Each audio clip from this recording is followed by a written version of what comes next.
Nimeanza kufanya kazi tangu 2011 mpaka sasa hivi 2025. Muda wote huo nafanya kazi za majumbani.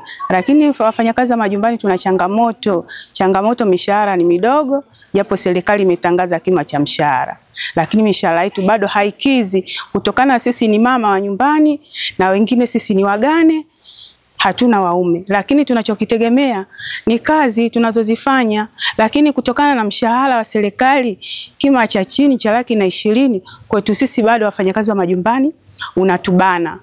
Tunaomba serikali kupitia Mama Samia, Rais wa Jamhuri ya Muungano wa Tanzania, kwa hili swala la mshahara wa 120,000 tunaomba aliangalie. La pili ni mkataba wa ajira kuhusu wafanyakazi wa majumbani.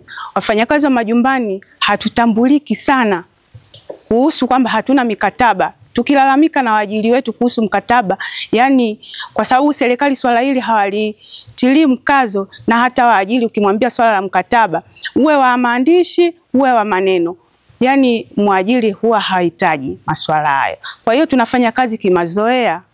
Sasa kama tunafanya kazi kimazoea, tulikuwa tunamuomba Rais wetu wa Jamhuri ya Muungano wa Tanzania ausimamie mkataba wetu wa namba 189 wa kazi za staa za wafanyakazi wa majumbani. Akiupitisha mkataba huu, na sisi wafanyakazi wa majumbani tutakuwa huru, kwa sababu bado tupo kwenye utumwa.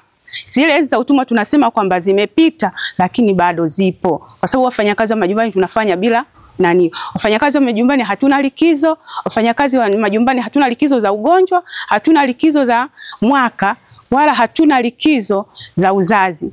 Kwa hiyo tunafanya kazi, na utapoomba likizo hiyo basi wewe utakuwa ndio umejifukuzisha kazi. Kwa hiyo tunaomba Mama Samia hili swala la sisi wafanyakazi wa majumbani atuangalie kwa jicho la pili. Atuangalie kwa jicho la pili sisi wafanyakazi wa majumbani. Tunaomba upitishe huu mkataba namba 189. Labda akiona kuna kipengele kwamba kinambana, basi inabidi akae chini akirekebishe, lakini aulizie huu mkataba. Sisi tunamuomba Rais wetu wa Jamhuri ya Muungano wa Tanzania na mawaziri wa bunge. Tunaomba ili swala Rais alituangalie kwa upande wa pili. Kila siku tunalalamika nalo, lakini bado halijafikia mwafaka. Atuangalie kwa mara pili sisi wafanyakazi wa majumbani. Hicho ndo tunachokiomba.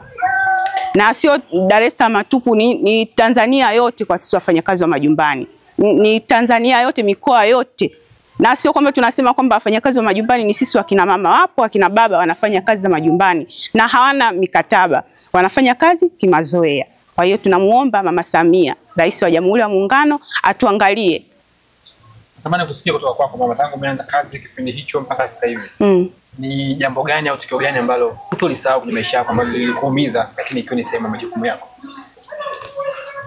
Tukio lilioniumiza mimi nilivyofanya kazi baada kama miaka 6, nilijaribu kuomba likizo na mimi nikapunzika, kwa sababu na mimi nina vijana, inabidi nipate ule muda hata nilikizo zile za mwezi wa 12 nicheze na wanangu.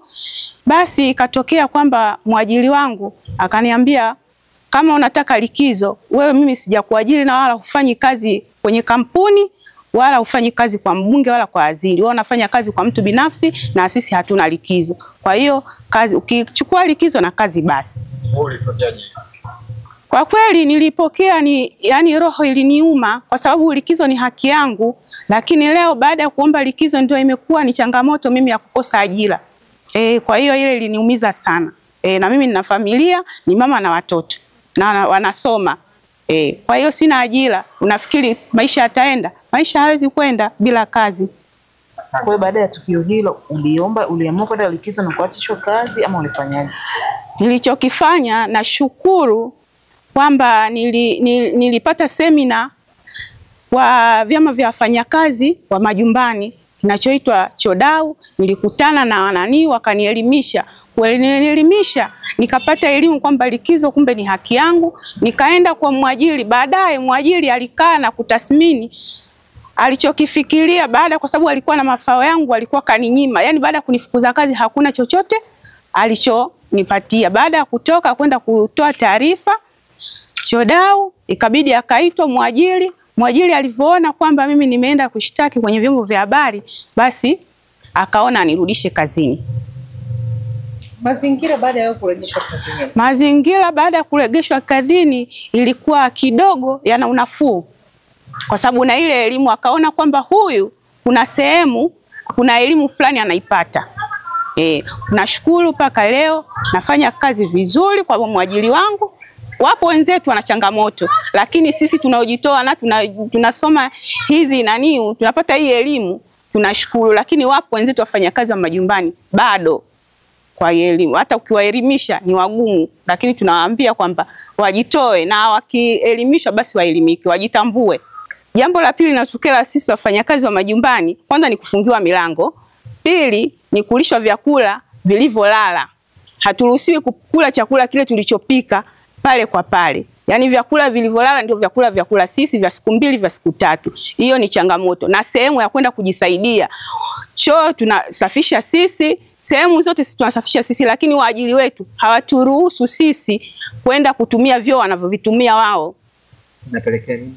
Inapelekea changamoto. Sasa mtu unapokutwa kwamba wewe umeshikwa na haja, basi haina jinsi ya uwezo wa kushuka kwenda choo cha kulipia huna. Basi ni pale pale unapooshea vyombo utamaliza haja zako zote. Baadhi yao waajiri hawaruhusu wafanyakazi kwenda kwenye vyoo vyao wanavyovitumia. Kwa hiyo pale inamchukulia mfanyakazi pale anapooshea vyombo, basi atachukua kama ni bakuli, atajisaidia, atamwaga kwenye kalo la vyombo, atafungulia maji, maisha yataenda. Iwe haja kubwa nyingine, ataweza kujisaidia kwenye mfuko, akatia kwenye dustbin, akaweka kwenye dustbin kwenda kutupa nje. Kwa sababu hatuna sehemu ya kujisaidia, waajiri hawataki. Na kuna wengine hawapewi vyakula. Na masaa ya kazi, yani tunafanyishwa masaa ya kazi mengi. Lakini naona changamoto yote kutokana na huu mkataba. Na hisi mkataba namba 189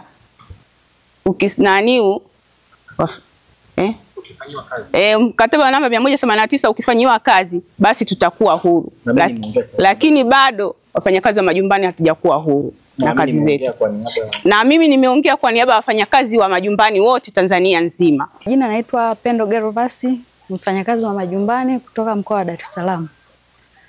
Mimi nazungumzia changamoto ya wafanyakazi wa majumbani kutokuwa na mifuko ya hifadhi za jamii, pamoja na vinua mgongo, likizo za uzazi, likizo za mwaka, na kukosa haki zao za kupata matibabu akiwa kazini. Hawapati wanaita bima za afya, hakuna. Yaani kwa ujumla hatuna haki zozote tunazozipata kwenye ofisi zetu, kwa sababu majumbani tunakofanya kazi ndipo ofisi zetu zilipo. Tukao tuwe na bima za afya, tuwe na mifuko ya hifadhi za jamii, tuwe na likizo za uzazi. Kwa mfano mimi nilibeba ujauzito niko kazini, nilipewa likizo ya uzazi, lakini likizo ilikuwa sio ya malipo. Badala yake nilienda likizo, nilivyorudi ndio ninaanza kulipa mshahara baada ya kurudi kazini. Hiyo iliniathiri sana kutokana na kwamba nimelala nyumbani miezi karibia 3, hela sipati, na ninakuja kurudi kazini ndio wananipokea, lakini kwa sababu ya mkataba, kukosa mkataba sina utetezi wowote ambao kisheria unaweza kunisaidia. Kwa hiyo inatuathiri sana sisi wafanyakazi wa majumbani. Bima za afya pia hatuna. Kiasi kwamba ukiumwa wewe kama huna hela mfukoni inakuwa ni changamoto kwako. Hatuna bima za matibabu, hatuna hifadhi za uzeeni, yani pension ya uzeeni.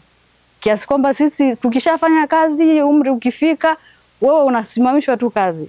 Huna haki yoyote. Unasimamishwa kazi, unarudi nyumbani, huna chochote. Badala yake wale wakina mama walikuwa wanafanya kazi majumbani wanageuka kuwa ombaomba. Wanarudi tena kule kwa waajiri wao kama ombaomba.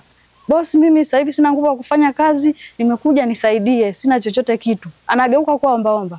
Lakini kama angekuwa na mfuko wa pension ya uzeeni, angekuwa anaenjoy nyumbani maisha, anatulia nyumbani, anakula kile kitu alichokuwa anahifadhiwa.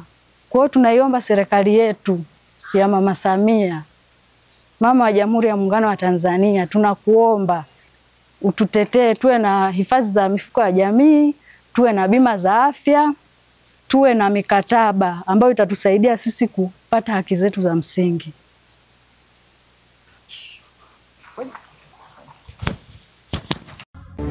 Usisahau kusubscribe na kugusa alama ya kengele ili uwe wa kwanza kupata taarifa zetu kila tunapoweka Msomi News.